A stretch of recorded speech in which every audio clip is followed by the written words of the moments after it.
In Defense of Fuzzy Thinking is our next article by Harish Jose, and it appeared in our Thursday SIFT issue of the Quality Digest newsletter. Now, on first blush, you can see it right there. Harish Jose, one of my favorite authors. I love his stuff. He always does a really nice job of bringing it home for us. Now, on first blush, the term fuzzy thinking has a negative connotation. When somebody says that to you, maybe in an accusatory tone, you have fuzzy thinking, Dirk. It's natural to consider it to be synonymous with illogic, right? I mean, logic is clear, illogic is fuzzy. So, I mean, you know, there's this idea that you want to be clear, you want to be sharply focused on what you're saying, and everything is very precise. So that's a good thing as opposed to what I'm doing right now, talking around an issue. That's not so good, right? Now, everything is not a go, no go gauge. I mean, right? Not every answer has not every question has an answer that can be definitive yes or no. In many cases, the best and truest answer is the one that I think is Dirk's favorite.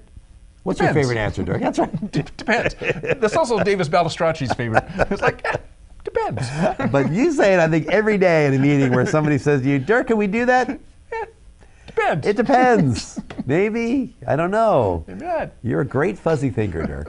You're also a great non-fuzzy thinker. It's very, very rare. Now, there are a couple of ways that Jose represents this idea. First, he mentions this idea that many people have that everything is X or not X, yes or no, black or white. But that's a very reductionist way of considering truth that doesn't account for really the infinite gradients of reality that exist that are really between black and white. Right? I mean, as you move, and he has a good graphic in his article where as you move from pure white to pure black, at some point you're not white or black, you're gray. You're gray, and where are you in that at any one time?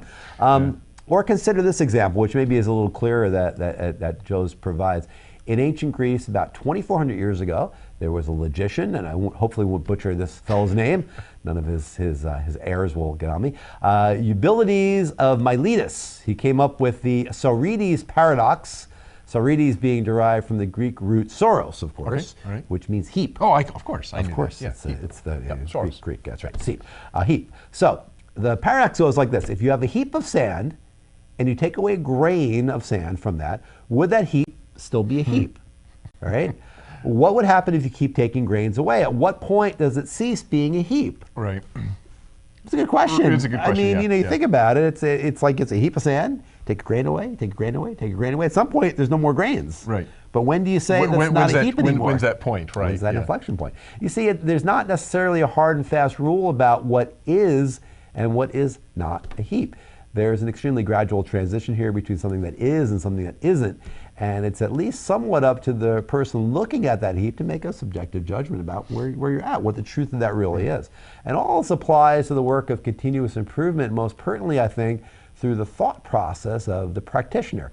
I mean, if you think in terms of blacks and whites, it's either the right time to undertake an improvement initiative or it's not, right? I mean, it's black or it's white. Most likely, there's never going to be a perfect time to start an initiative like that. There's always going to be obstacles, constraints, doubts, resistance, whatever you want to call it, that's going to stop you from getting started on your improvement initiative. But don't be so clear about it. When you think in a fuzzy way, you see that the gradations of grays are really to your benefit. Now isn't necessarily perfect. Now is never going to be perfect. Right? But you should start anyway. You got to start anyway, that's the message.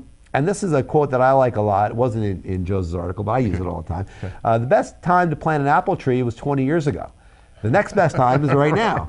But you can't go back 20 years and plant the apple tree, so start doing it right now.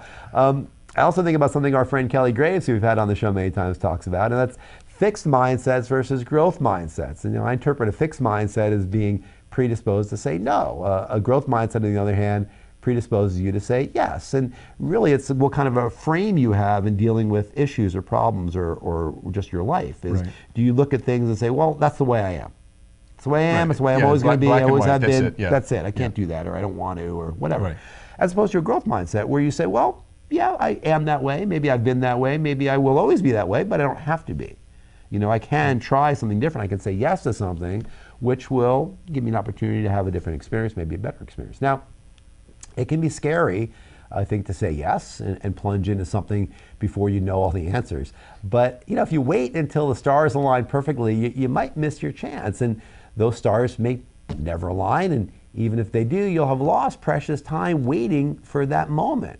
I mean, if you think of all the lessons that you could have learned if you jumped in and started today, you'll see that waiting doesn't really do you any good. I mean, even if you said, okay, a year from now I know is gonna be better than starting right now. Well, if you start now and you don't do it exactly right, you'll get some of it right, you'll learn a lot, and a year from now, when the stars are aligned better, you'll really be ready to take advantage of that opportunity. Right. So why wait is the message that he's saying here. It's really an important thing.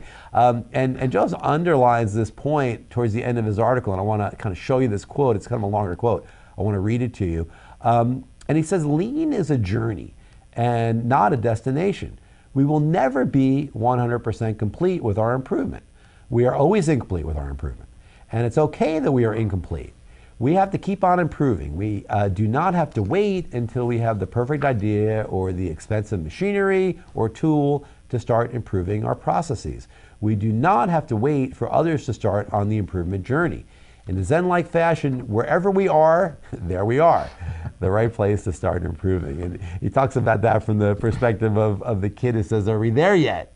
Right? Yeah, right. And he's like, yeah. We're there. We're here. You know, we're here. Here is where we are. And that's a really good lesson. I mean, this was a shorter piece, but it gets into some really complex issues if you think about it. The psychology of change and adapting to change and the desire to change, and not being so clear-cut about it. Because, I mean, what he's saying here is that logic isn't always your friend.